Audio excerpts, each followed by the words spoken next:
हिमालय के जंगल में टुनटुनी नाम की खूबसूरत चिड़िया रहा करती थी। वो पूरा दिन अपने घोंसले की देखभाल करती रहती। टुनटुनी चिड़िया बहुत ही मेहनती चिड़िया थी। वो जंगलों में सारा दिन भोजन की तलाश में घूमती रहती। उसी जंगल में एक कालू कौवा भी रहा करता था।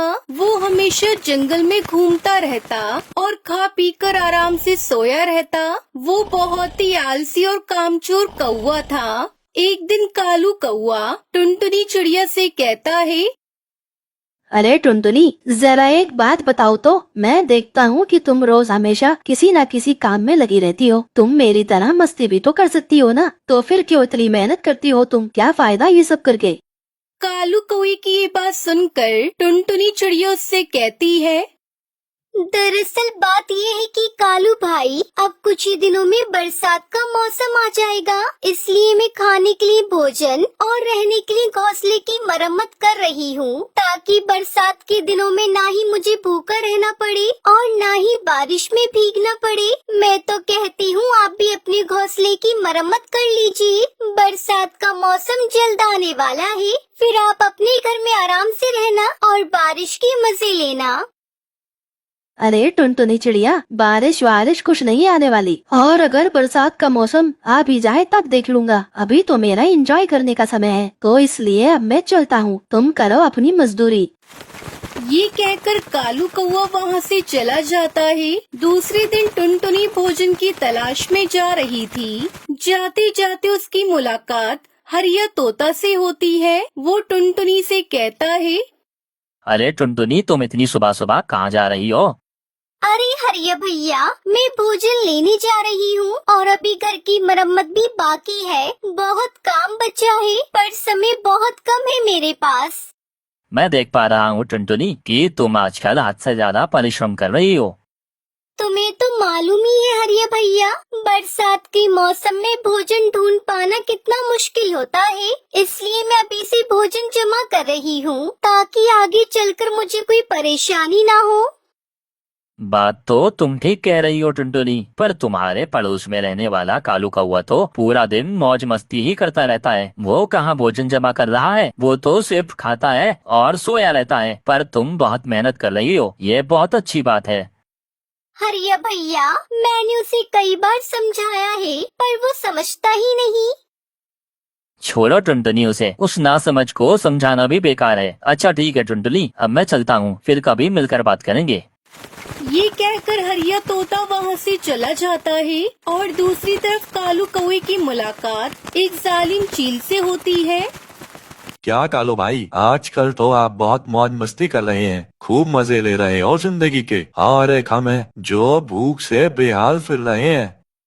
अरे चील भाई, अब मौज मस्ती कहाँ रही पहले की तरह। मेरे पड़ोस में एक टुनटुनी चिड़िया रहती है, वो मुझे हमेशा ज्ञान देती रहती है। उसकी वजह से मैं चैन से न सो पा रहा हूँ और न ही चैन से रह पा रहा हूँ। मेरी जिंदगी बड़ी मुश्किल में पड़ गई है। कालू कौवे, मैंने तुझसे कई बार कहा था कि उस टुनटुनी को किसी भी तरह मेरे हत्थे लगा दो, मैं उसका कचूमर बना दूंगा। मैंने बहुत दिनों से किसी पक्षी का मांस भी नहीं खाया है, तुम्हारी मुसीबत भी दूर हो जाती और मेरे पेट की भूख भी मिट जाती। अरे चील भाई, उस टुनटुनी चिड़िया को पकड़ना इतना आसान नहीं है। वो बहुत होशियार चिड़िया है। चील भाई, उसे मारकर खाना इतना आसान नहीं है। मुझसे इतना कठिन काम नहीं हो पाएगा। आप अपने लिए कोई और शिकार ही ढूंढिए।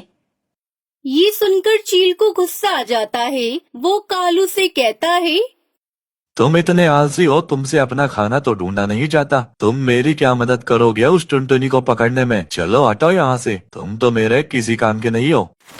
ये कहकर चील वहाँ से चला जाता है। कुछ ही दिनों बाद बरसात का मौसम आ जाता है और मूसलाधार बारिश होने लगती है। इधर टुनटुनी चिड़िया अपने घोंसले में आराम से बैठी रहती है और बारिश में भीगने के कारण कालू कौवा ठंड से कांपने लगता है।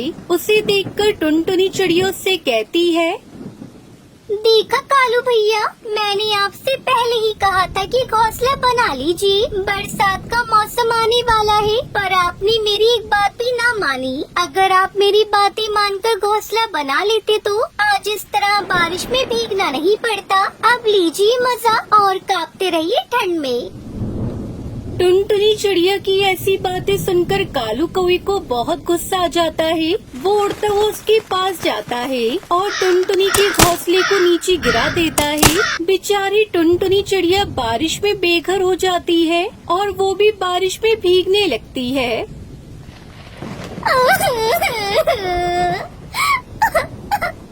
कालू भाई, ये आपने क्या किया? मेरा घर तोड़ दिया। मैंने आपका क्या बिगाड़ा था जो आपने मेरा ये घोंसला तोड़ दिया?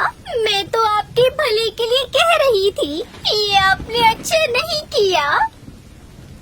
चल चुप कर, आई बड़ी मुझे ज्ञान देने वाली। अब तू भी इस बारिश में भीग कर मर जा मेरी बला से। टर्टल बोलकर मेरे दिमाग की दही करके रख दी है।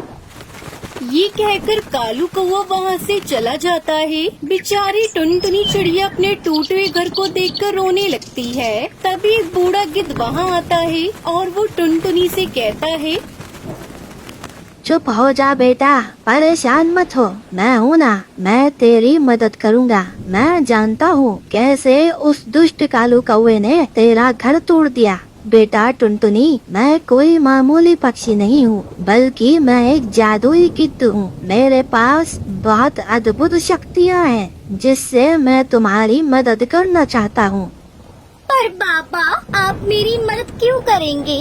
मैं तो आपको जानती भी नहीं हूँ। बेटा, मैं तुम्हें रोजाना मेहनत करता हुआ देखता था और मैं मेहनती और जरूरतमंद पक्षियों की मदद करता हूँ। ये लो बेटा जादुई अंडा, इसे तुम नीचे जमीन में दबा दो, फिर देखो क्या होता है।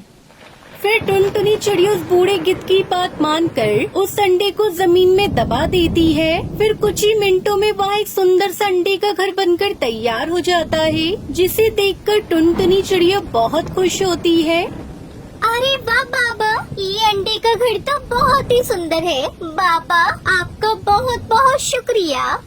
फिर वो गिद्ध बाबा वहाँ से चले जाते हैं और टुनटुनी चिड़िया उस जादुई अंडे के घर में खुशी खुशी अपनी जिंदगी बिताने लगती है।